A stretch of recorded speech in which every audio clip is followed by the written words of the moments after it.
할렐루야. 개포동교회 하나님이 새 성전을 입당하게 해 주셨습니다. 오늘 이 전이 하나님이 새롭게 새 성전을 세워주셨습니다. 할렐루야. 건물도 새 것입니다. 성물과 집기들도 새 것입니다. 오늘 성가대도 새 노래로 찬양했습니다. 오늘 우리 성도님들도 새 마음으로 와서 오늘 하나님을 예배하고 있습니다. 아멘, 할렐루야. 설교자 총회장도 새 총회장입니다.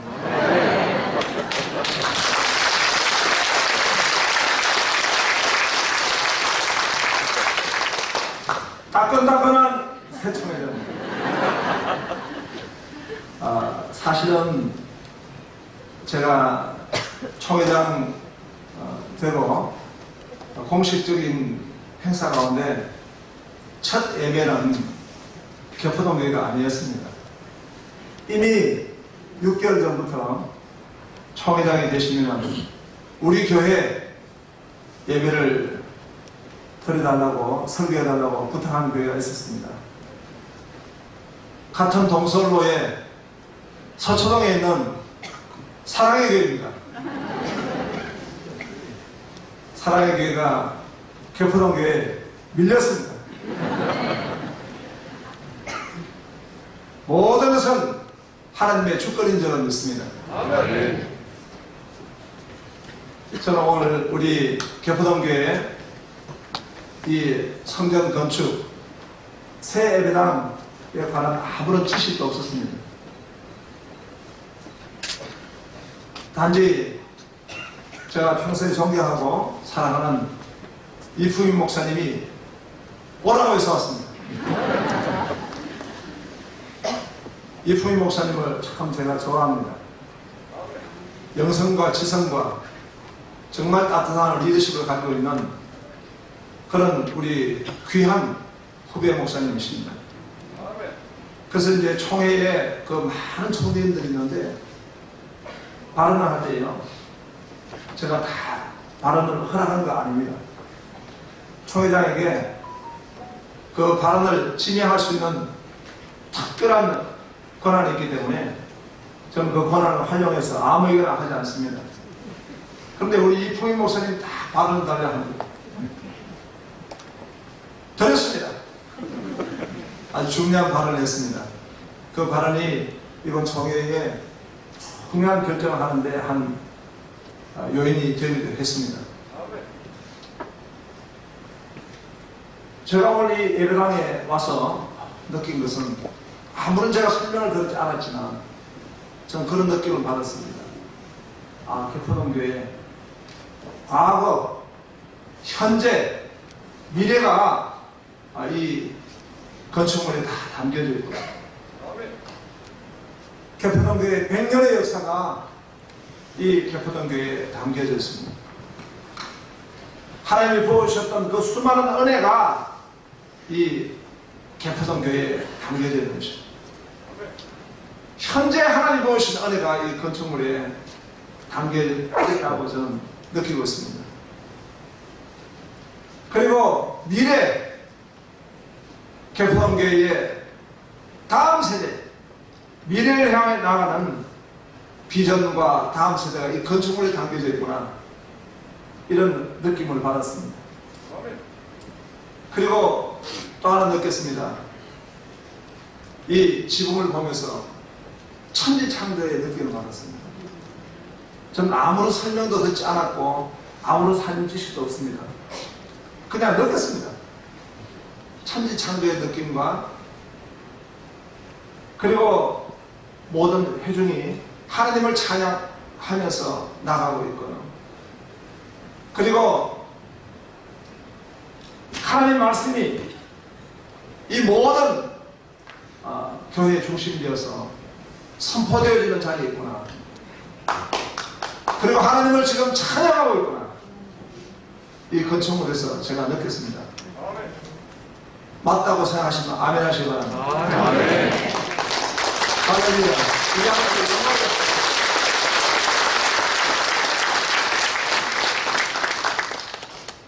저희 교회는 주다산교회입니다. 원래 저희 교회는 새술교회로 개척이 되어졌습니다.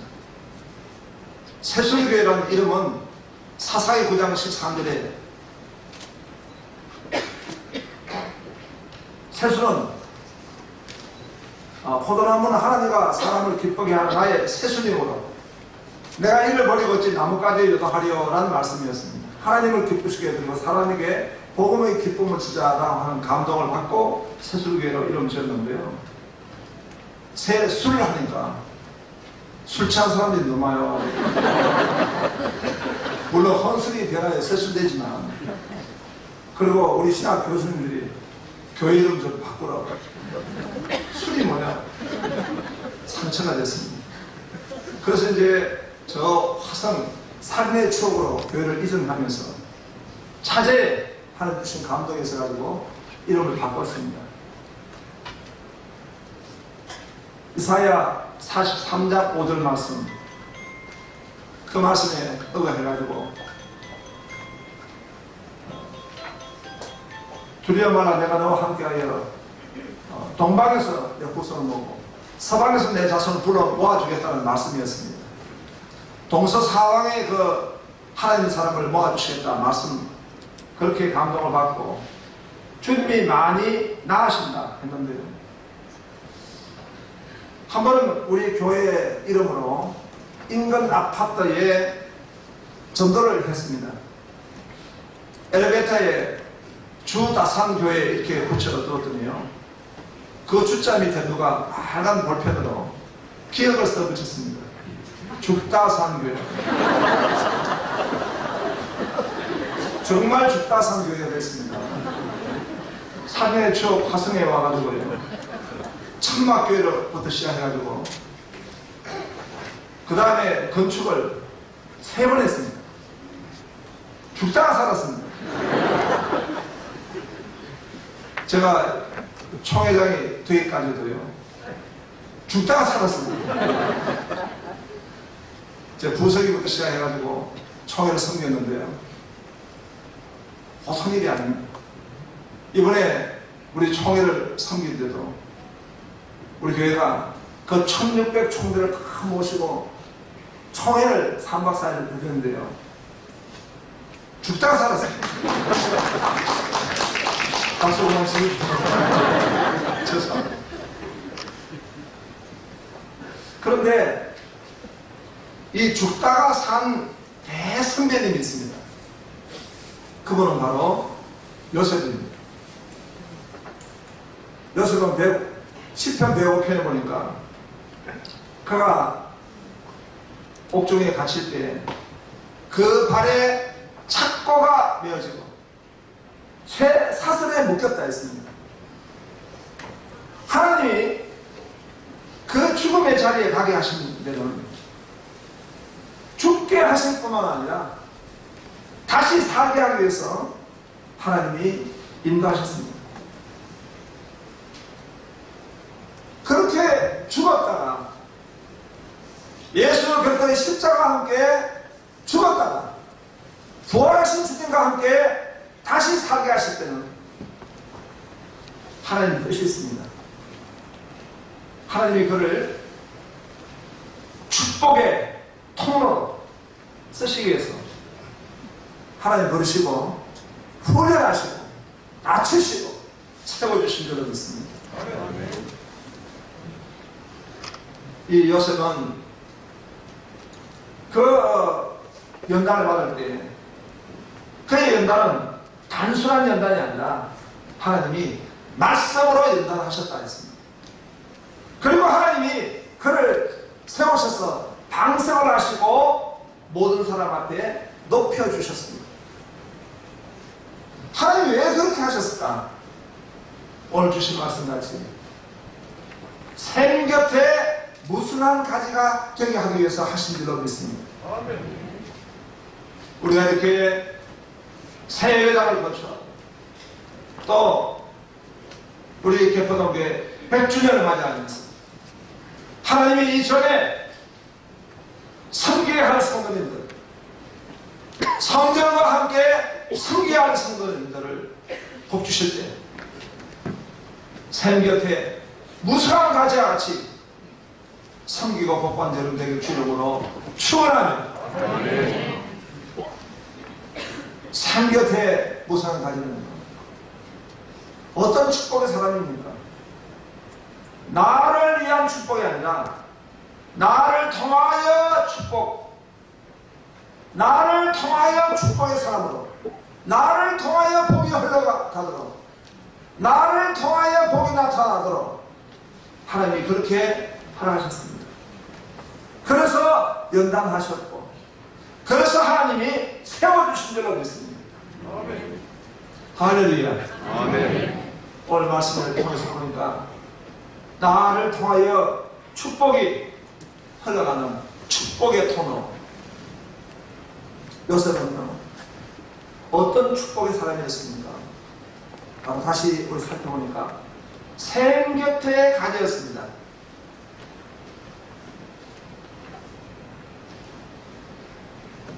22절을 보니까 요셉은 무성한 가지 곧 샘 곁에 무성한 가지다.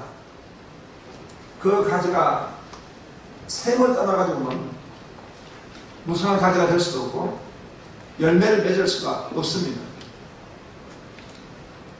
복 있는 사람은요, 악에게 쫓지 않고 죄인의 길을 서지 않고 오만한 데에 자리에 앉지 않고 하나님의 말씀을 절거하고 주야로 묵상한 자일뿐만 아니라 시냇가에 심은 나무가 되는 줄로 믿습니다.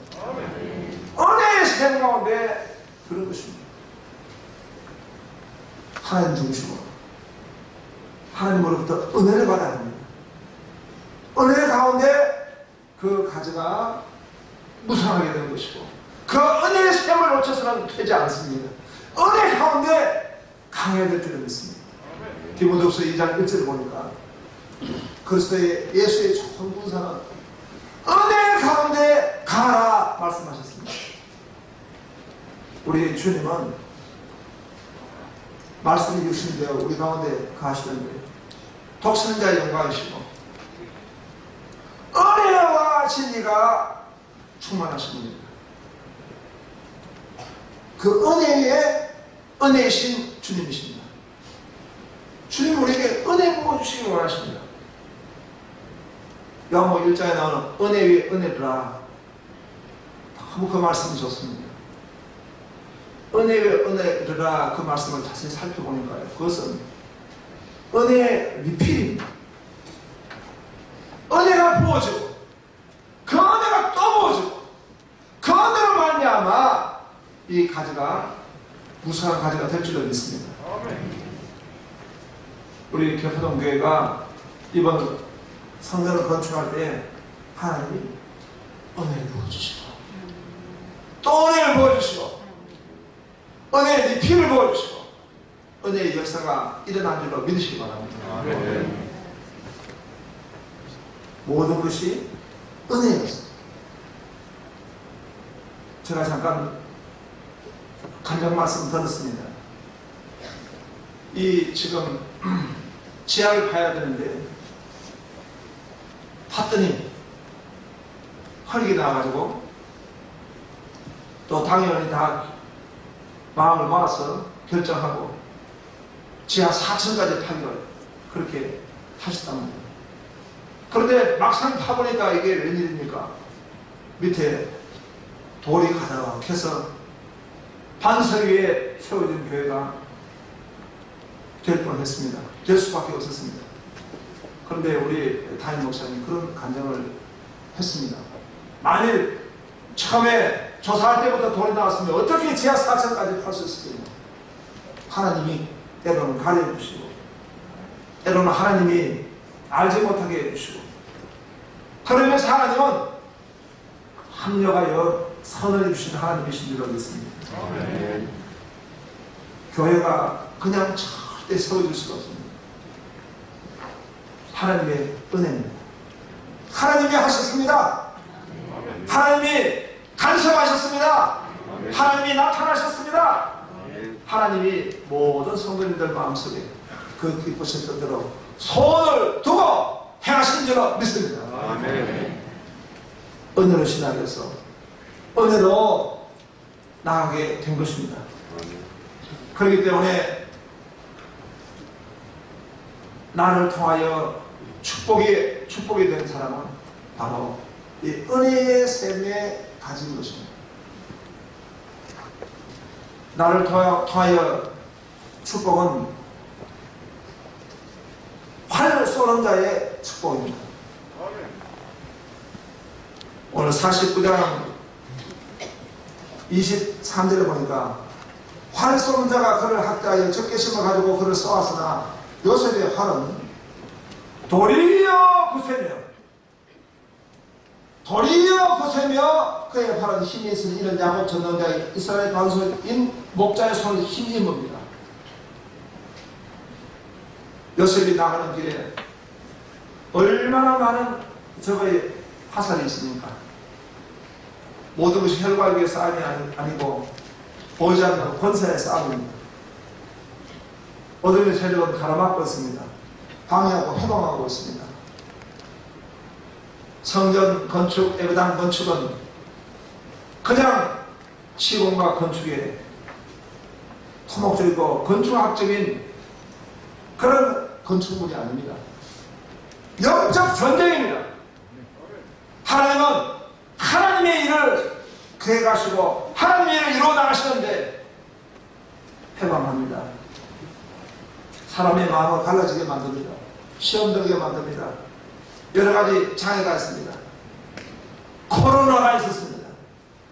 많은 것들이 있었습니다.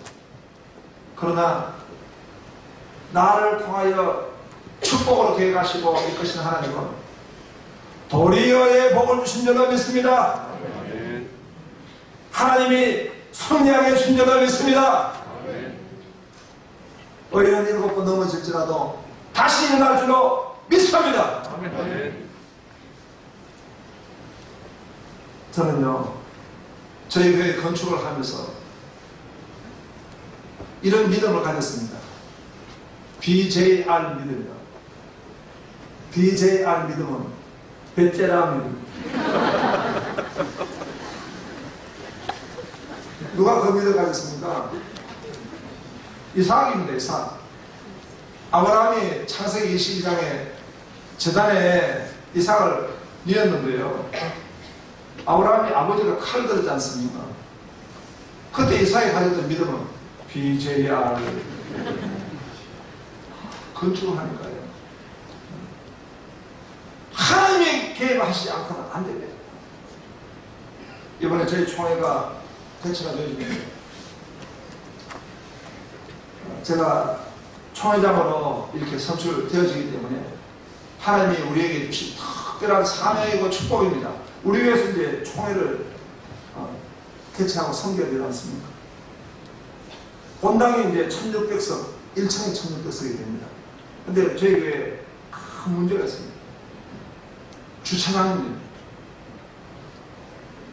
우리 교회는 이제 재정이 부족해가지고 지하를 팔 수가 없었습니다. 지하를 파다가는 교회가 부도가 납니다. 그래서 무조건 올리고 옆에 땅을 사는 그런 이제 전략을 가지고 이제 무조건 지하도 파지 않고 건축했습니다. 처음에 천석의 예배당을 지었다고 해요. 다 감당할 수는 없고요. 그 4년 만에 허물고 다시 2200석 예배당을 짓게 되었습니다. 그러다 보니까 이 주차장이 없습니다. 마당이 뭐 한 100대밖에 설 수 없어요. 보통 총회를 하면 500개 정도로 옵니다. 기본. 그래서 인간이 어떻게 분산할까, 어떻게 할까 하다가 BJR입니다. 일단 총회를 하겠다고 개최 선포를 했습니다. 그랬더니 막 어떤 목사님 문자가 왔습니다. 교만합니다. 대책도 구하지도 않고 지금 주도상교회가 어떻게 하려고 그럽니까? 그래서 저희가 120일 특별 새벽 기도를 작정했습니다. 기도회 제목은 내 생애 최고의 기도입니다. 내 생애 최고기다 120일 되죠. 그 기도를 막 했습니다. 그랬더니 어떤 저희와 관계되는 어떤 장로님이 연락이 왔습니다. 목사님, 장소가 하나 나타났습니다. 어떤 장소냐? 1.5km 옆에 예비군 훈련장입니다. 그 예비군 훈련장은 지금 예비군을 훈련하지 않고 비어 있는 자리인데 어쩌면 할 수 있을 것 같다. 기도해달라. 그래서 여차저차 해가지고 허락을 받았습니다. 그래서 이제 그 장소를 확보하고 저희는 그 장소가 몇 평이 되는지 얼마가 되는지 몰랐습니다. 근데 어저께 그 호떡을 준비했던 장로님 상의를 해가지고 그 장로님 제가 방문했습니다. 간증을 들었습니다. 자기들도 그렇게 큰 줄 몰랐다는 거예요. 그 연병장이 8,000평이었다. 8,000평 연병장인데 문제는 비가 오면 진흙탕입니다. 지난주까지 폭풍이 오고 태풍이 오고 비가 오면 끝나는 겁니다. 그런데 태풍이요, 우리 총회 때문에 일본을 갔습니다. 그래서 그 8,000평 이제 주차하는데 오늘따라 차가 밀려 들어오는데요, 카풀도 하지 않고 계속 개인 성령차가 몰려들기 시작하는데 차가 끝도 없이 들어요. 그 8,000평의 그 차를 다 내보고 제일 마지막에 그 주차하는 모든 분들이 걱정을 해요. 태산같이 또 더 들어오면 어떡하냐, 더 들어오면 어떡하냐. 그런데 그 8,000평 문 앞에 딱 멈추고 더 이상 차가 오지 않는 것이죠. 그 차가 800대, 예전에 500태원 오늘 800대가 몰려있어요. 하나님은 도리의 하나님이십니다. 우리 개포동교회가 건천날까지 수없는 도리어 하나님의 역사가 나타난 줄로 믿으시기 바랍니다. 나를 통하여 축복의 통로로 하나님 쓰시기 위해서 하나님이 도리어 이기게 하시고 승리하게 하시고 영광 받으신 하나님이신 줄로 믿습니다. 마지막으로 생계 대무상한 관련 형제 중에 뛰어난 자의 축복입니다. 49장에 보면은 26절에 내 아버지의 축복이 내 선조의 축복받아 나와서 영원한 신이 영원한 산이 한없이 같이 이 축복이 여섯의 머리로 돌아오며 그 형제 중 뛰어난 자의 정수로 돌아옵니다. 그 형제 중에 뛰어난 자로 하나님 부르시고 뛰어난 자로 쓰시고 뛰어난 자로 영광을 돌리게 하신 줄로 믿습니다. 나를 위한 축복 같으면 그리 하지 않으셨을 것입니다. 나를 통하여 축복의 통로를 쓰시고 우리 개포동교회를 통해서 이 지역에 있는 영혼을 구련하시고 하나님 나라를 확장하게 하시고 열방을 선교하게 하시고 수많은 다음 세대를 세우게 하시고 우리 성도들을 하나님이 세우게 하시고 이렇게 하나님 하기 위해서 형제 중에 뛰어난 자의 복을 주신 줄로 믿으시기 바랍니다. 그 뛰어나다는 의미는 무엇이겠습니까? 히브리어로 네제르입니다. 네제르의 의미는 여러 가지 의미가 포함되어 있겠지만 특별히 주목하고자 하는 것은 헌신이 뛰어나다는 것입니다. 하나님 앞에 드리는 것이 뛰어난 것입니다. 하나님 앞에 영광 돌리는 것이 뛰어난 것입니다. 하나님을 찬양하는 것이 뛰어난 것입니다. 하나님께 하나님의 뜻을 이루어지는 일에 뛰어난 것입니다. 이런 네제르의 복이 우리 개포동교회 임하시길 주 이름으로 축원합니다. 야곱의 축복같이 그렇게 축복했듯이 축복의 통로가 돼서 우리 하나님 앞에 큰 영광 돌리는 우리 개포동교회 되기를 주 이름으로 축원합니다. 기도하겠습니다.